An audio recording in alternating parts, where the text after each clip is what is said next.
Alors, les animes de l'été, qu'est-ce que nous avons de beau? Ouais, Bleach, Grand Blue, One Piece, ça devait pas s'arrêter One Piece? Les 100 Kitami saison 3, Mushoku Tensei saison 3, Grand Blue saison 3, Traped in the Game Sim saison 2, oh, Zero qui reprend bientôt. Mais connard, c'est pas le sujet de la vidéo. Nous on veut les nouveautés, on veut connaître les nouveaux animes. Et bah je vais vous faire le top 10 des meilleurs animes de la saison. Évidemment, c'est un classement basé sur mes ressentis et du coup mon avis personnel, donc mon top 10. Donc ça ne plaira pas forcément à tout le monde et ça sera pas forcément le même chez vous. Donc il y a de très bonnes surprises, on a des adaptations d'un côté de romance, d'autres de shonen action, de pépites action, de nouvelles. Vous avez quelques pépites et on va largement avoir de quoi de complet un petit top 10. Numéro 10. Hop la petite surprise direct dès le top 10, on va vous présenter Raised by Demons Pandali. Donc non, ce n'est pas un anime japonais, c'est un donghua dans l'animation japonaise. C'est peut-être pas forcément la série qui va marquer votre année, mais franchement elle est suffisamment cool, originale et plaisante à suivre pour mériter le top 10 ici. 9ème. On continue cette fois-ci avec une petite comédie romantique avec Kaiju Girl Caramelizer. Donc derrière ce titre un petit peu particulier, il y a une petite romance un petit peu what the fuck on va dire. Du coup vous avez un peu de comédie autour de romance avec des apparitions de Kaiju. Vous me dites que là ça me paraît assez absurde sur le papier, mais ça fonctionne étrangement bien. Donc la protagoniste Kuroe Akashi est en fait un peu introvertie et un petit peu peur des gens. C'est une lycéenne, on va dire, tout à fait banale, même si elle est un petit peu seule.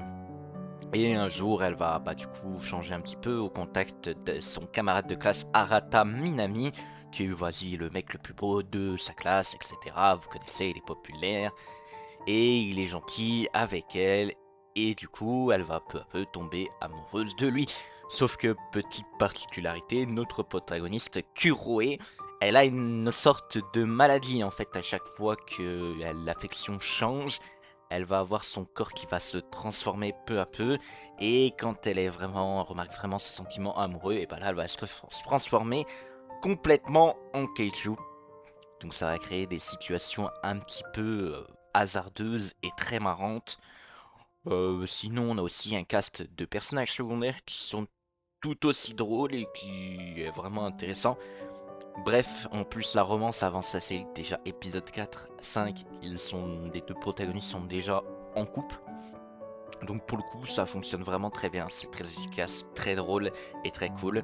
Le studio d'animation, c'est le studio Lidenfield, donc il s'est occupé de Call of the Night. Donc visuellement, c'est plutôt beau. Il y a juste un petit défaut, on va dire, sur l'aspect visuel. C'est sur le kaiju, la transformation en full kaiju, la 3D, enfin CGI. Je la trouve pas terrible de mon côté. Mais c'est vraiment un anime que je recommande. C'est vraiment drôle et c'est vraiment good vibe. Après, si vous cherchez une œuvre vraiment sérieuse, passez votre chemin. C'est vraiment de la comédie ici.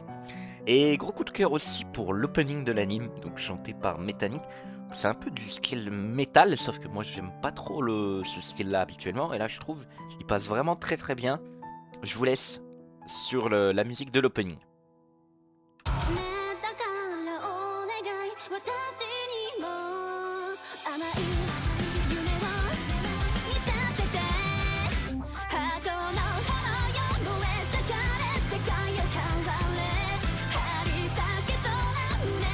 Numéro 8. Et maintenant on place à Tomb Raider King, vu un peu comme le nouveau Solo Leveling. On va suivre un protagoniste qui va obtenir une seconde chance après avoir été trahi par les siens et va décider cette fois-ci de récupérer du coup les reliques et artefacts les plus puissants avant tout le monde grâce à ses anciennes connaissances. Donc si vous aimez les protagonistes un petit peu malins qui dominent leurs adversaires grâce à leurs connaissances et que vous avez des petits combats vraiment sympathiques où le protagoniste level up, on va dire, en gagnant justement ces combats, vous allez probablement accrocher à cette œuvre. Elle a vraiment des qualités sur l'action, notamment l'animation qui est vraiment cool, les OST qui sont vraiment très sympas, les artefacts qui sont du coup inspirés de vraies choses, ou choses de fiction bien évidemment, mais ils ont une histoire derrière. Ça s'enchaîne assez rapidement, le rythme est efficace, il y a toujours un objectif qui pousse à regarder l'épisode suivant, et c'est vraiment un très bon anime, on va dire, d'action pour passer le temps. Si j'aimais ce genre de choses, je vous le recommande. On a aussi un opening vraiment très sympa, tout comme l'ending, les deux chantés par le groupe de K-pop Queer. Donc cette fois-ci c'est une animation coréenne, c'est la première fois que je regardais un anime fait par des Coréens, et franchement c'est vraiment solide. Juste petit bémol, c'est sur la CGI des monstres que je trouve vraiment hiteuse. Mais franchement, si ce genre d'anime vous intéresse, je vous conseille de le regarder. Et pour finir, c'est pas forcément une copie de Solo Leveling, puisque les deux ont le novel qui ont commencé en même temps en 2016. C'est sûrement un choix du cahier du charge de l'éditeur de faire du coup des œuvres dans ce style. Bref, sur ce, c'est disponible sur Crunchyroll et il y a aussi une version française. Numéro 7. On va changer de direction artistique avec un anime qui ressemble de loin au carnet de l'apothicaire. On va être un peu dans la même vibe, mais qui va rajouter à ça quelques pouvoirs magiques.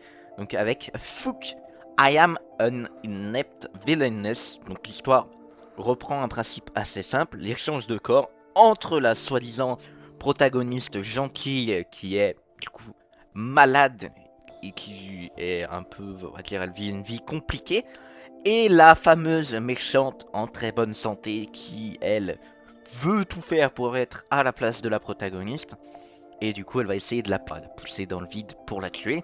Au final, il va y avoir un changement de corps entre les deux personnes vont échanger le corps, et rapidement on va avoir la série qui va vraiment se démarquer par du coup une belle qualité d'écriture et des très beaux visuels par Doga Kobo, et avec une protagoniste vraiment attachante à suivre.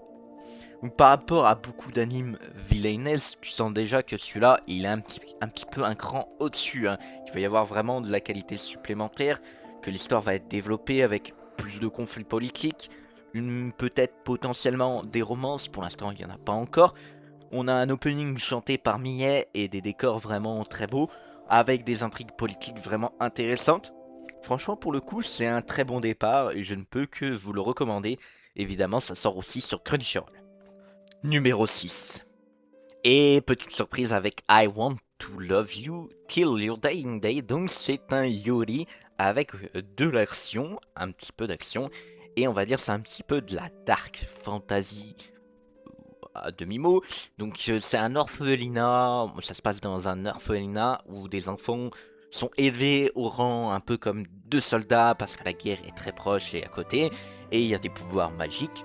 Et elles sont formées dans le but du coup de participer et d'être enrôlées à la guerre dans quelques années. Et du coup dans cette institution on va suivre deux personnes.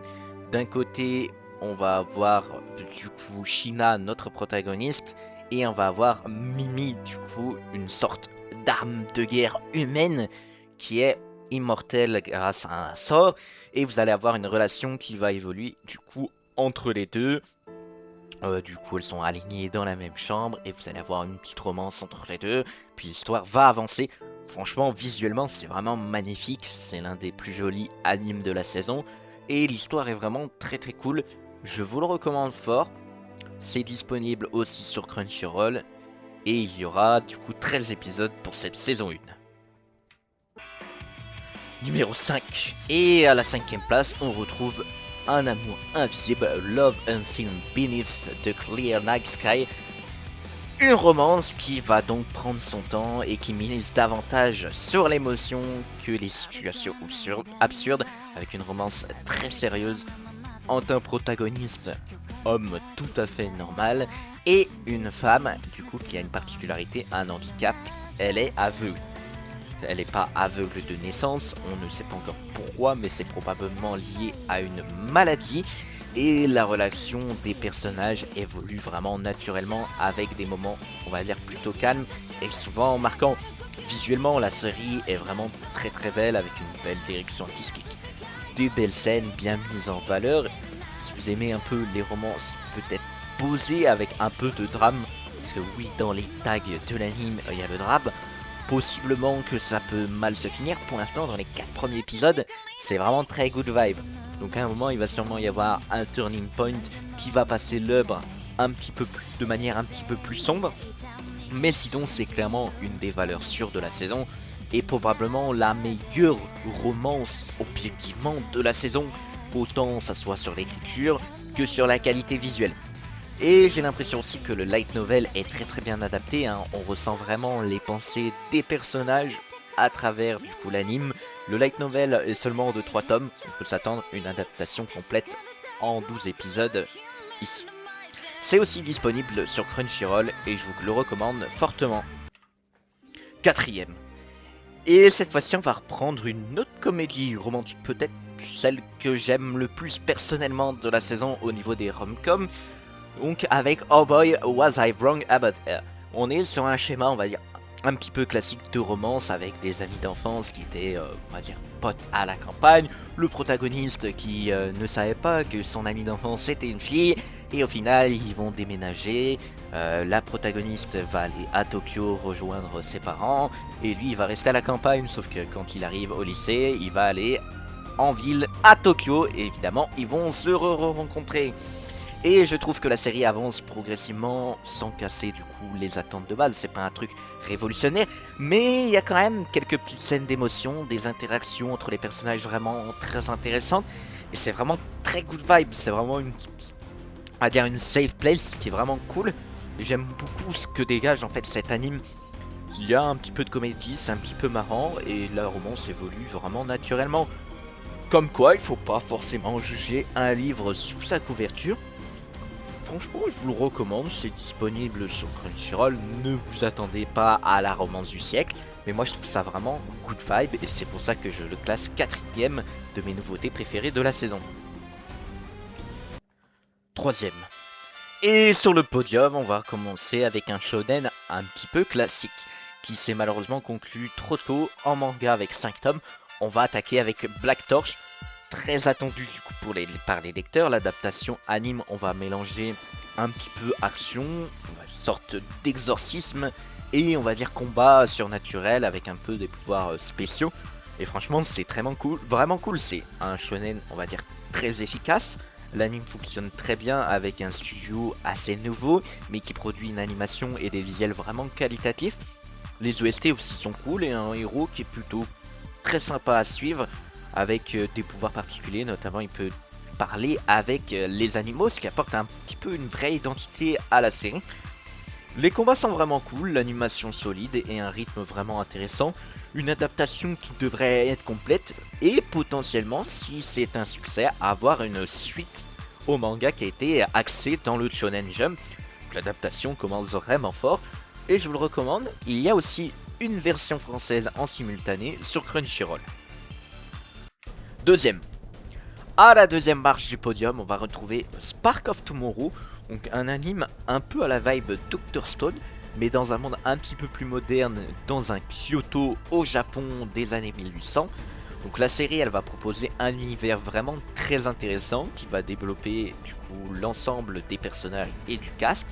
Chaque épisode va donner un petit peu envie de découvrir la suite et l'ensemble du coup porté par une réalisation vraiment exceptionnelle de la part du studio Kyoto Animation qu'on ne présente plus, notamment pour les adaptations de Violet Evergarden. Sinon, franchement, c'est typiquement le genre d'anime dont on parle très peu, mais qui vraiment sort vraiment du lot et que chaque semaine, tout le monde peut recommander.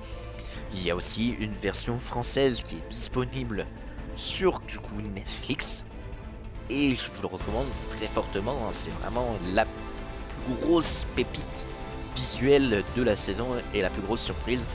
Surtout si jamais vous êtes fan de Dr Stone, cet anime va forcément vous plaire. Numéro 1. Et à la première case, vous avez peut-être mon coup de cœur de la saison avec Smoking Behind the Supermarket. Donc pour moi, c'est la meilleure nouveauté de la saison, avec sous son apparence assez simple. L'anime va raconter une petite histoire profondément humaine centrée du coup entre deux personnes adultes. Et c'est là le plus important, c'est une romance adulte qui vont se rencontrer et se retrouver derrière un supermarché pour discuter du coup en fumant bien évidemment le titre de l'anime. Vous n'avez pas forcément besoin de dessins, hein. Il n'y aura pas de combats spectaculaires, pas de pouvoirs spéciaux, pas besoin de sauver des gens. Et l'écriture des personnages est vraiment très intéressante, les dialogues sont assez justes et réalistes, avec un petit peu d'émotion, c'est assez naturel et ça donne envie aux spectateurs de continuer. C'est une œuvre assez mature qui arrive à être touchante par moments et plutôt bien écrite. Bref, si je devais vous recommander une seule nouveauté pour cette saison d'été, ça serait bien évidemment celle-ci. Ne vous attendez pas non plus à une dinguerie au niveau de l'animation et des visuels. On va dire c'est pas non plus un énorme point fort. Sinon, c'est vraiment la vibe que dégage l'anime et l'histoire qui sont vraiment les points les plus importants. Il y a eu aussi la communication, notamment avec les mini-épisodes qui auraient été intéressantes, et maintenant les gros épisodes, les full épisodes de 20 minutes qui sortent enfin. Bref, sur ce, c'est disponible sur Crunchyroll aussi. Bon, je vous ai présenté pour moi les 10 meilleurs animes, mais il y en a aussi d'autres qui sont vraiment intéressants. Je pense notamment à Naori-san, Still Want to Fight in the Next Life, qui était vraiment plutôt drôle, ou Rick Girl Caretaker, qui est aussi assez drôle. On a une bonne saison en termes de nouveautés, même on a beaucoup par contre de fantasy un petit peu basique. On a aussi Young Ladies Don't Play Fighting Games, qui est vraiment drôle. Et c'est un Yuri évidemment aussi. Bref, la saison est plutôt sympa. Si jamais vous voulez découvrir d'autres animes, je vous mettrai en description mon thread et avis sur tous les épisodes 1 des nouveautés, parce que j'ai regardé absolument tous les animes. Et je vous mets tout en détail dans la description si jamais ça vous intéresse. Ça se passe sur Twitter. Surtout, comme d'habitude, n'hésitez pas à me dire ce que vous avez pensé de la vidéo. N'hésitez pas à lâcher un like et à mettre en commentaire votre top des nouveautés préférées. Sur ce, c'était Nesaki et je vous dis ciao.